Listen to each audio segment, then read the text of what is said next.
ونستعینہ ونصلی علی رسولہ الکریم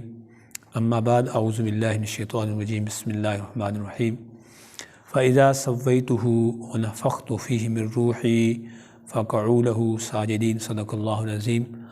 ہمارا یہ جو کلاس ہے یا ان اسباق کا جو سلسلہ ہے یہ دورہ تفسیر کا خلاصہ ہے، یہ سمری ہے،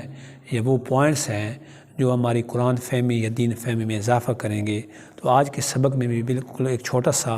پوائنٹ ہے روح کے حوالے سے اور اللہ کے حوالے سے کہ روح اور اللہ کے درمیان کیا فرق ہے۔ تو اللہ کی ذات ابدی بھی ہے اور ازلی بھی ہے، یعنی اللہ کی ذات ابتدا سے پاک ہے اور ہمیشہ سے ہے اور ہمیشہ رہے گی، جبکہ روح جو ہے یہ ابدی ہے لیکن ازلی نہیں ہے۔ تو آج کا ہمارا یہ چھوٹا سا سبق تھا روح کے حوالے سے کہ اللہ کی ذات ازلی بھی ہے اور ابدی بھی ہے، یعنی ابتدا سے بھی پاک ہے اور ہمیشہ کے لیے ہے، ہمیشہ سے ہے اور ہمیشہ کے لیے ہے، جبکہ روح جو ہے اس کی ابتدا ہے، یعنی یہ ازلی نہیں ہے بلکہ اس کی ابتدا ہے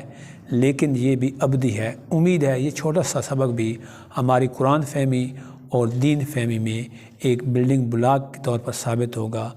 اور انشاءاللہ ہماری قرآن فہمی میں اضافہ ہوگا۔ سبحان ربک رب العزت عما یصفون وسلام علی المرسلین والحمد